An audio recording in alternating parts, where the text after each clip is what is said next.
Hello, everybody. Welcome back to Wind Down Wednesday. Today is Valentine's Day. It is February 14th.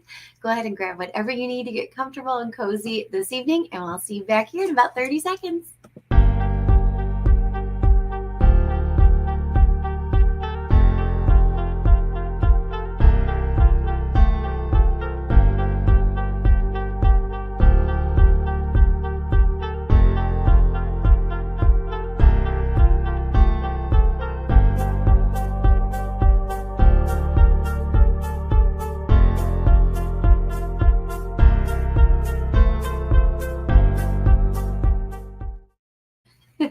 Hi, everyone. Happy Wednesday. How are you? Very excited to hang out tonight. It is Valentine's Day. So if you and your students had any type of celebration, I am sending you a very restful sleep tonight because I feel like these days we're always like, oh, it's going to be fun, it's going to be exciting, but these days are exhausting. But also lots of fun, lots of great memories, of course, with our kids, our students, no matter what age, right? So yeah, I hope you get a lot of sleep tonight because you've earned it. Of course, I have a few announcements for us. The IRC Job Fair is happening on March 9th. Registration is now open. If you are a job seeker, you can register for free. It is on a Saturday. Again, even if you're just curious about what positions are out there, you deserve to be happy in your work, and that is there for you as a resource. So we encourage you to check that out.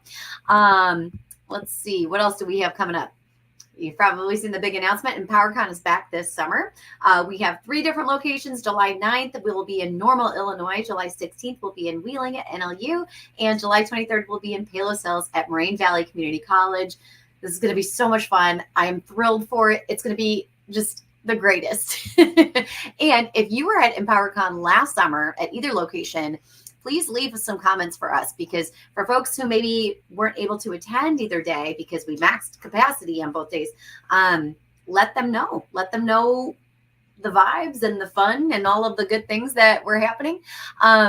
But yeah, it was great. It was a great time. So that is coming up. Registration will open in just a few weeks. So stay tuned to the socials for that. And of course, we have a wonderful at Alicia's Family and BPAC Information Series. Those are free virtual offerings. Those are family-facing sessions. All the sessions are available multiple times. All of the information is found on our website. We encourage you to check that out. This is a great one to share with your student services administrators. This is a really good opportunity for us to break down the silos, right? We often talk about the silos that we have in education across different departments. So this would be a great collaboration, a great partnership opportunity between our student services administrators and special ed case managers and our ML departments. So make sure you check that out, get all that information. Everything is there for you, including registration links on our website. Tonight's topic, I felt a little almost like guilty. I will say I felt a little bit guilty because I know that this time of year is it's rough. I will say personally, I struggle with SAD, right? That seasonal affective disorder. I struggle every single year with it. I've been very open about it the last 2 years, but it doesn't get any easier. But I will say, by the time we hit like mid-February, I'm like, man, the month is already almost over, right? We've got March coming down the pipeline. That makes me feel just a little bit more optimistic for me and my heart. And we've had so much more sunshine lately, and I think that has also really helped to boost my mood. So knowing all of that, I felt guilty truly about tonight's topic, because if you are like me and you are in the thick of it, and also you're struggling with like access testing and finishing all that up, and then also prepping for all of the other testing that we have to administer to students, it's a rough time of year. So I almost feel guilty for talking about planning ahead for next year, because you might be watching this and be like, Carly, hang on, girl. Hang on, girl. I'm trying to get through the day. I'm trying to get through the week. I'm trying to get through the month or this school year, right? But I also know that a lot of us are planners. Like, A lot of us are planners. And people always say like type A, type B. Like some of us, you know, I don't know what am I if I'm a planner? Is that type A? I don't even know. Because I'm not organized. Like I'm not like, I try to be, but I'm not. But I love my paper planners, and I have multiple paper planners. You can't see my Great Dane is here. Let's see if I can. No. Oh, you can kind of see his head. They're about to have a rumble. My Great Dane and my Shih Tzu. They've been at it all day long. They're really feeling this Valentine's Day. Oh my goodness. But yeah, I want to talk to us about planning ahead for the future today, or like not today, not tonight, but like soonish, right? So one thing we can kind of look forward to, we can look forward to a lot of different things, right? But summer, it will come. I promise it will come, and we're gonna get sunshine and warmer temperatures and vitamin D and all of those things. But now it is February, right? It is time to start having conversations about what's coming down the pipeline for our students and families, also for us as professionals, and also for us as human beings. Yeah, we're those too, right? In addition to all the other things we do, we're also human beings. So I wanted us to just have a quick dialogue about what is coming for you and for your students this summer. So if we are looking ahead of like summer opportunities that are available to students in our communities, I know some of us offer, or like our districts, even if we're not providing it, our districts offer experiences for students. And I will say I have seen so many really cool examples of educators getting really creative with the offerings that they're able to provide through like a summer school type of structure, right? And they're utilizing different funding resources to be able to do these things. Sometimes it is like more of like a PTA grant type of thing. Sometimes it's tied to other funds that are provided through, you know, other funnels, right? But I have seen a lot of really cool things happening. So I know some of us do like language learning series over the summer, and some of them are like tied to experiences, which is really, really powerful, right? Because we want to create opportunities for students to have shared experiences, and also create opportunities to build like prior knowledge for different learning that takes place during the school year. So I have seen districts doing like experiences, like going to different places and doing different activities. Sometimes it's a museum, sometimes it's a public library visit, sometimes it's like an animal shelter, sometimes it's visiting the fire department, police station, that type of thing. Walking through the village hall in your town, interviewing different like folks who are part of like local government, social service agencies, a lot of those types of different things, right? Experiences for students. And then having like the next day or that afternoon is some type of reading, writing, listening, and speaking associated to the experience. So that's a really cool thing. Think of like LEA, right? Language experience approach. That's beautiful. It's beautiful because you're creating that shared experience, and then you're doing some languaging about it. That's a great way to elevate language for everybody, right? Regardless of proficiency levels.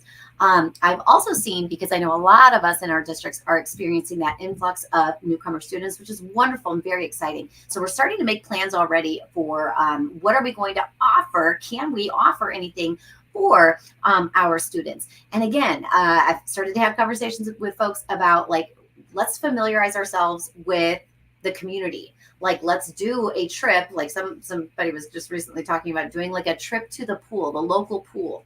What does it entail? How do you check in? Where do you change? Like all of those types of things. Sunscreen, right? Wearing sunscreen, like just a little bit of everything. But seeing what's available. And so that's kind of cool too, because you can tie in some family engagement pieces there as well, which is really exciting. My Great Dane is deciding to take a stack of materials that I just had organized, slightly organized, more of like a pile, and he just totally knocked it all down. Yeah, that's my Cooper. Yep. And he knows I'm on here, so I'm not going to yell at him. I'm just going to tell him he's a good boy. And my Shih Tzu's yelling at him for me. I don't know if you can hear him or not. He's always growling at him. they have a special relationship. When we talk about Valentine's Day and love comes in many forms, and love is expressed in many ways. Yeah. Okay, come here. Here's this big guy. We can hear him. I love you. He never growls at me. He's growling though because he doesn't like the Great Dane. We're sitting here watching him. But anyway, as we can think about summer learning opportunities for our newcomer students. And again, we might think about ways to tie in family engagement and just like familiarizing ourselves with what is available to our students in the community. So certain things to think about and plan for now. Of course, like, we're looking at all the funding tied to it, all of the staffing tied to it, all of the planning tied to it. But if we can get a jump start, especially if like you are part of a larger community that's also competing with like park district things and all of those things. Speaking of which, this is also a good time to talk to your public libraries and, what was the other one? Park district, about what programming they are planning for so that we can support it, right? If it makes sense. So like public library, are you offering bilingual story times? When are those things? Do you have like STEM nights or like, STEM type of experiences, all of those things. And then say like, as you get those dates and like your flyers and stuff like ready and organized, like we would love to have you come in and talk to our students. I will tell you, I know a lot of us are already doing this. Like our school librarians will have the public libraries come in and talk about the summer reading program. And I think that's really cool. But I would also say is have them come and speak specifically to your multilingual groups, especially your newcomer students, because this is a great moment for advocacy for like just elevating the awareness of what languages are present in our community so that like, hey, do you see we have a lot of Ukrainian students? We would really benefit, like our community would really benefit from a Ukrainian story time throughout the summer. Like, this is a great way to do this. But it's also a great opportunity for the our public library friends, our partners, to see, right, like what are some things that they can do to increase accessibility for experiences that are done at the library. So you could even say, like, I want you to see like what we do in terms of like comprehensible input when we're having conversations with kids. This is great for us to, share with you as you plan experiences for kids this summer. So again, hi. That's also a good thing to know about. Asking your park district now, it sounds early, but it's February. They've got time, right? Ask them now about what type of sliding scale or scholarship opportunities there are for students who cannot afford the rates of whatever's happening over the summer. Again, planting the seed now can help them understand what the needs are in their own community, especially if you have any moments where the folks at the park district might not even be aware. I remember having someone say to me, Carly, that's not a need here. And I'm like, oh, friends, it is. It absolutely is. So sometimes our friends at the park district just don't have that awareness. My doggies are going to be rough tonight, you guys. They really are. So that's thinking about like the summer, the student and the family lens. This is also a good time to us for us to start considering like what potential summer work we want or we have the capacity to do. Because you might say to me, Carly, I am doing nothing this summer, and you know what? That's beautiful. Plan for that now. Like, be intentional and say, nope, I'm stepping away fully and completely from work this summer. That is a valuable thing, and I am cheering you on because advocates say no. That's a great way to be a stronger advocate, is to set strong boundaries and stick to them. So I am cheering you on 1,000% for that.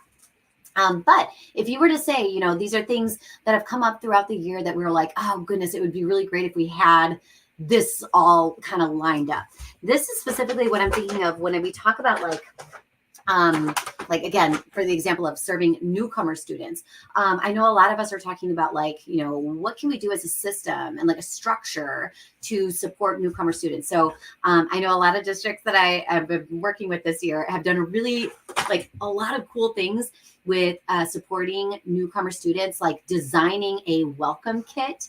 This could be a student-facing welcome kit, or this could be a family-facing welcome kit. So these could be things that we brainstorm now, and then we develop and we construct and put it all together over the summer. And maybe that's like a one-day thing, maybe that's a half a day thing, maybe it's over a week or whatever, right? But think about it now. What are the like toolkits that would be super helpful to hit the ground running with next year?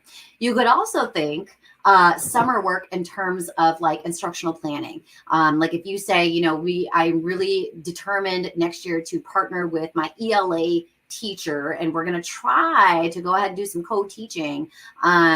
We really need to look at co-planning. So maybe we're looking at aligning some of the existing ELA units and overlaying, right, and incorporating elements of the WIDA 2020 ELD framework, right? We're really going to like look at how students are going to be languaging throughout this unit.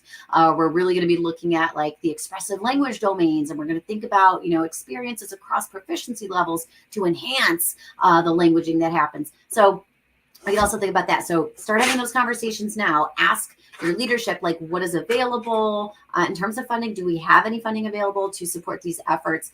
Because again, if we're not ahead of it, sometimes people will say, oh, you know, we already have all of our funding all tied up. So we want you to like kind of have something to bring forward if that is a desire for your team. I'll also talk about professional learning. Now, I did plug EmpowerCon. Y'all know I'm gonna keep sharing that because I'm really, really excited for it. And it's gonna be fun and it's free. So that's beautiful.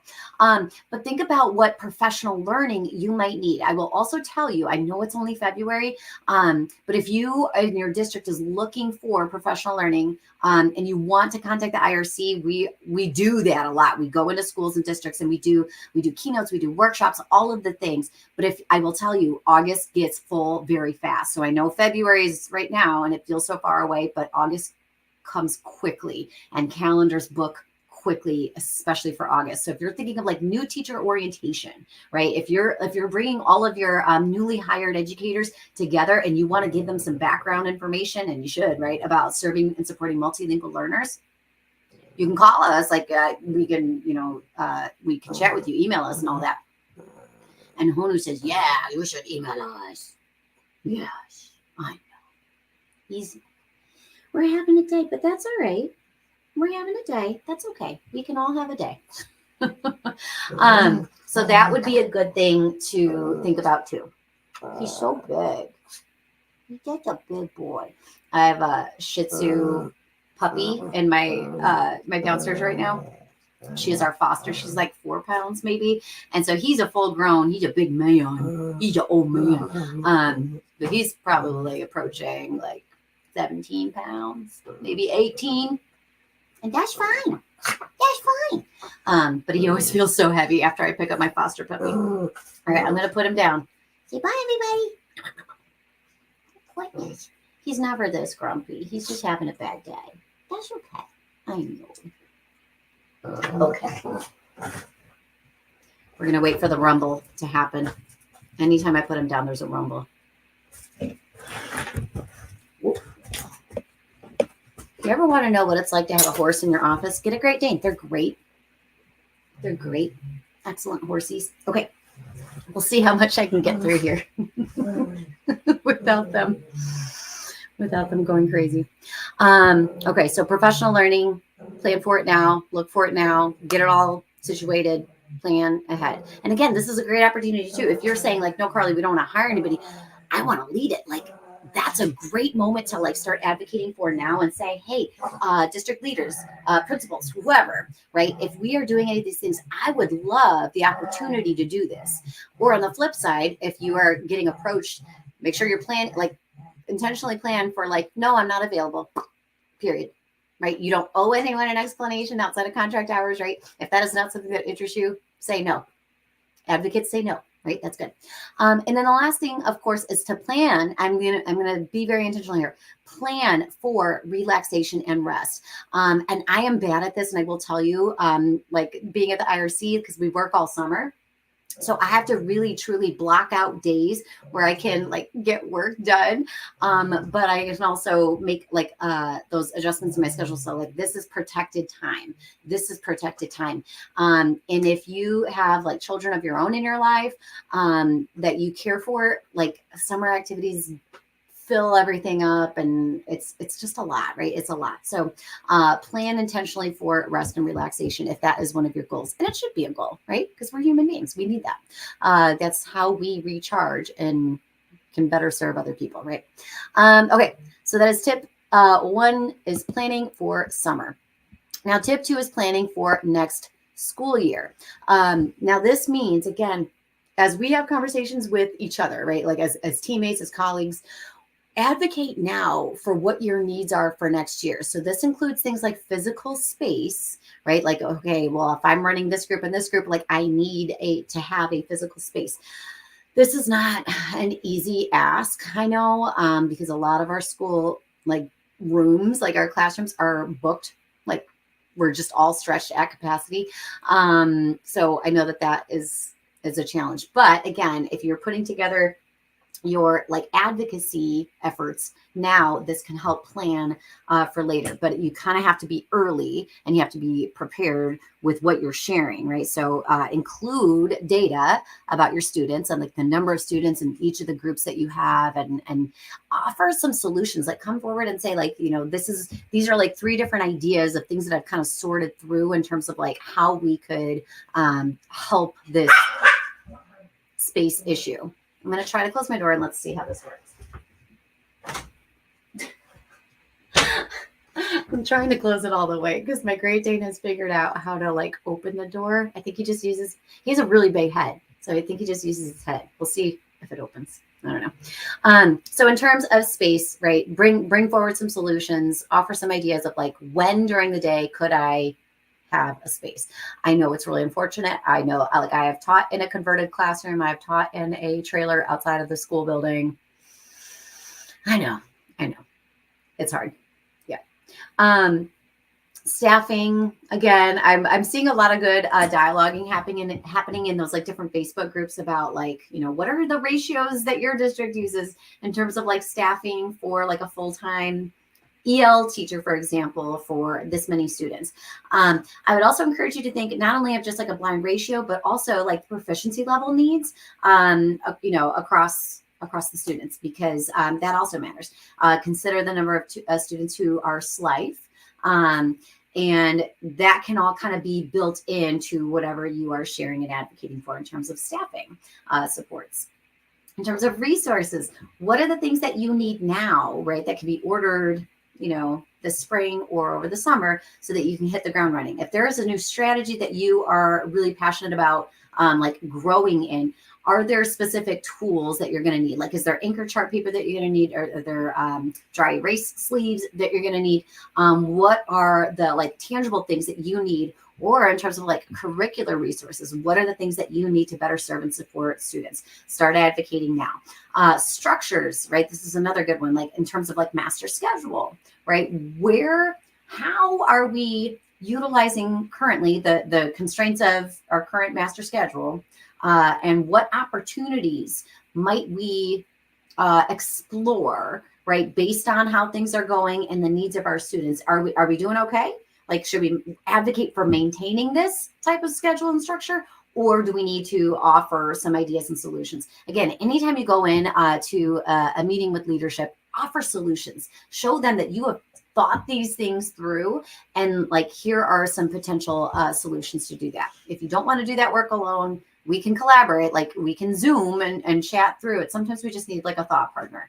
So even if it's somebody who's like not in your department, right? Sometimes you find allies in the most beautiful places, right? Check your PE department, your visual art folks, right? Like we have advocates everywhere and allies everywhere. We just got to maximize those times. So again, we're thinking about next year. We're thinking about space, staff, resources, and structures that are going to better serve and support our students. Now, this one might sound a little funky, but stay with me. I would encourage you to look at the school calendar the last like 2-3 years, and say like historically these are good times for us to have this type of event for our multilingual families. I know a lot of us are very passionate about our family engagement like events, the nights that we do, or the again, it doesn't have to be a night, whatever we do, right? But I would encourage you to look now at saving some potential slotted dates. So again, if you're saying like, you know what, next school year, I really want to move, like we always do this like literacy night. I would really love to have our multi-literacy night be in November instead of April, just because of the schedule. So start looking at some potential dates now and kind of plugging them in. And again, if you're saying like, I want to move this event from April to November, identify a few days where that could potentially work throughout the month of November. Like we always said, like when I was in the classroom, we always said we would avoid Mondays and Fridays because that was typically a challenge for attendance and stuff like that. So think ahead, right, to those dates. And then also see if you can identify dates and opportunities for like just joyful, fun moments. Now, this doesn't have to be like a trip. This doesn't have to be like, you know, take your sick day or take your personal. It doesn't have to be anything like that. But like, where are the moments where I can plug in and plan for joy and or rest or relaxation or a reset, right? Where are those moments? And again, like I know I've talked about like a spa day for students. Think about that now. Like, where are the stressful points during the school year? Like testing season in winter, that's usually a typical like a stressor moment. So maybe we start thinking now about like, okay, if we had a bigger opportunity to do like bring in comfort dogs or something like that, like let's start planning for that now and penciling that in to our calendars and start again having these conversations now so that we are a little bit more ready. We're a little bit more ready to like make moves and maybe you even start contacting folks now and say like, hey, we're looking at April. Do you have like what do you need to tell us about what April looks like or something like that? So again, just penciling it in. We know it'll change. It'll change because we don't have like all of our calendars ready to go for next year. Hopefully your district has like at least attendance calendars ready to go for next year. But again, things will change. And that's kind of tip 4, right? Is acknowledge that plans change and that's okay. That is the one constant in life is change, right? We can acknowledge that. But again, if we allow for some flexibility in like, again, if we're setting dates, maybe we're setting like a few options in that month period, right? Like these are a few that could potentially work. But if we can get all of those plans kind of documented now, that will set us up for greater success in the future. So again, lots to think about in terms of summer and next school year. And again, if you're like, Carly, girl, slow your roll. It's February. I'm maxed out. I'm overwhelmed. That's okay. I acknowledge that and I support that. But if you are someone who loves to plan ahead, hopefully these are just some things to kind of just think through and consider as you go. But if you have any thoughts, ideas, questions, or anything at all, you can leave it in the comments here or reach out to us and we can chat. I'm really excited about April. I've got a few upcoming opportunities in April for Wind Down Wednesday where we're going to meet with authors who are here in Illinois. So I'm really, really excited about that. So of course, stay tuned. But next week we will be back with another episode and I hope everybody has a wonderful day. I'm gonna go check on my doggies, make sure that I can tuck them all in for the night and put them to bed on good terms with each other.